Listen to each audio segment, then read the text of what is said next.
Hi, this is James from Tabletop Gaming Guild, and today we're going to take a look at Rove Jr., published by Button Shy Games. Now, this is a preview copy. They are going to go to Kickstarter here soon. The link will be down below. Don't feel bad if you missed the Kickstarter because you can eventually order it from their site. So in Rove Jr., this is going to be a kid's version of the Rove line of games, which I'm super excited about getting my kids into this. It's going to teach a lot of really great skills, basic being able to adapt, have great strategies, figure out things, and use what your resources you have in the most efficient way possible.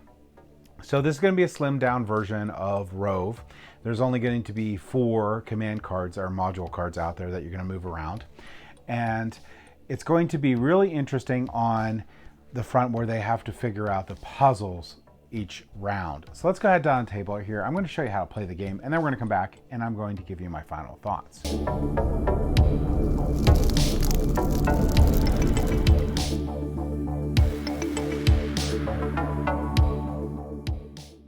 All right, so this is Rove Jr., and this is going to be for ages 8 and up, and it's going to be a first-person puzzle game for them to play. And even the most advanced Rove bot needs a bit of training before they tackle Trip to Outer Space. Practice your skills on this course to see how far you can get.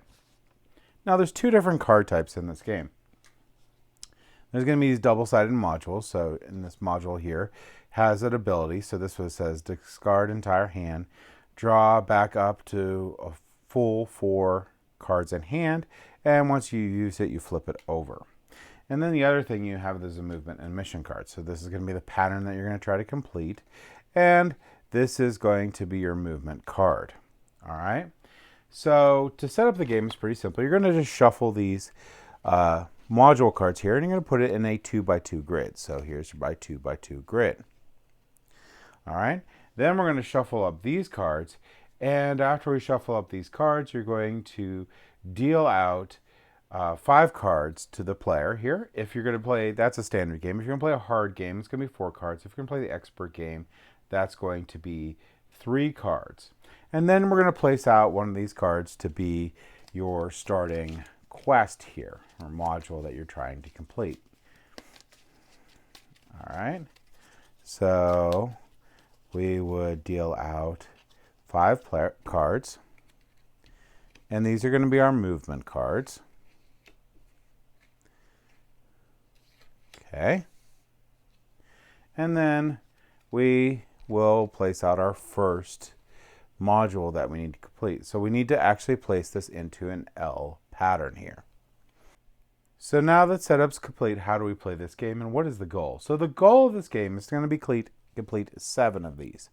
And as the game goes by, we're going to make a little picture as we complete these modules. So leave enough space to be able to do that. Also, you need a space for the deck here that you're going to be placing out the modules from, and a space for a discard pile there. Now, on your turn, you're going to be spending these cards to move these modules. Movement for these modules has a couple simple rules. You can't actually place them on top of each other. You can pass them, but you can't place them on top of each other. You can't move them so that they're not adjacent diagonally, horizontally, or vertically to another card. You can't halfway move them, so they can't be like this. And you can also not do a movement, so these are all touching, where these become separated. So these are still adjacent to each other, but these aren't, so you can't do that. All right, now you're going to be using these movement cards. Like this one here says move 1. You can move any one of these 4. So I'm trying to make that L shape. So I might take and I might move this one up 1. And then I would discard this card. Then I might be, well, I still need to move 1 more. So I'll just use this card to move it over. Now I've completed that.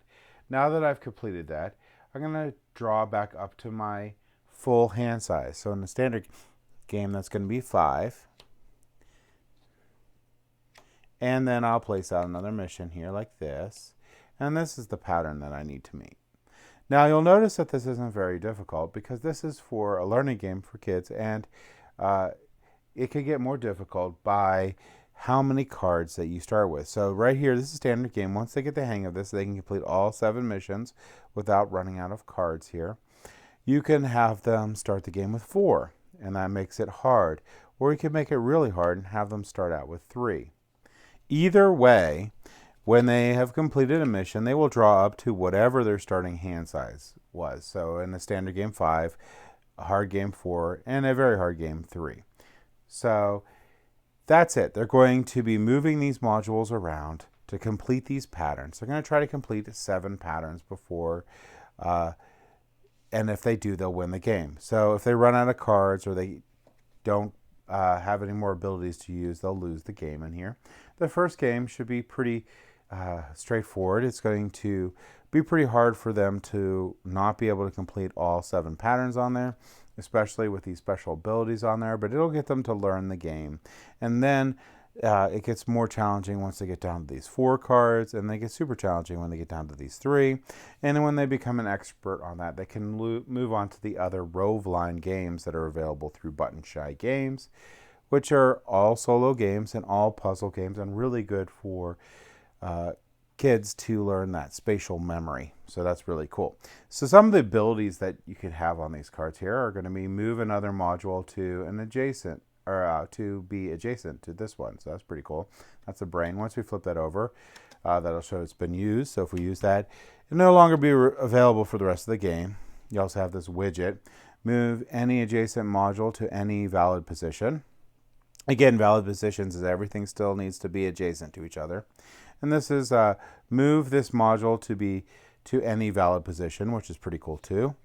And this one has discard entire hand to draw back to a full hand. So if you get a hand where maybe you have all like this, where you could only move one type, you may want to discard your hand so that you can get more variety of the modules you can move and be able to complete the pattern. So that might be a very valuable one to use, especially when you get down to these 3 cards and you're like, well, you know,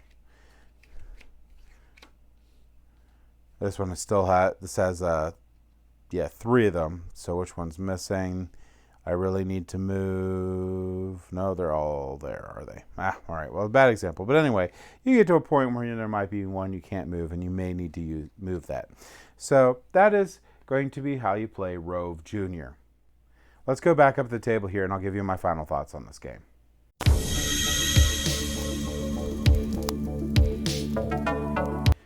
All right, so that was Rove Jr. Rove Jr. component quality is great, like all the other Button Shy games. Going to be the same as any of the other ones that you have had in the past, which is good card quality. As a reminder, this is a preview copy, so things could be subject to change. Some of the arts, maybe some of the rules on the different cards as they playtest it more through the Kickstarter and whatnot. And again, that Kickstarter link is down below there if you want to check it out and get yourself a copy. Now, if you missed the Kickstarter, they may have some late orders in there, but if not, they'll eventually have it on the Button Shy website, and you'll be able to order it straight from there. So the game itself is really, I think, geared for the kids, which is Rove Jr. on purpose, and I think it does that really well. I'm really excited to get this my kids more into the Rove. So we got through 1 or 2 plays of this. I want to try to get them more plays of Rove Jr. in there, get them into like just busting it out, increase that difficulty for them, lowering the cards that you start the game with. And once they become really comfortable with that, because unlike the normal Rove line where you only get 1 card, this one lets you have up to your hand size each time you complete one of the missions. So there's a big difficulty jump between the Rove Jr. and Rove, and I'm super excited to get them to play that enough that they can jump to the regular Rove games and enjoy those also. So I highly recommend it if you have kids and you want to teach them a cool game that is engaging, that has a lot of strategy to it, and they can learn these things as they go along. I highly recommend picking up Rove Jr. And that's my thoughts on it. Thank you for watching.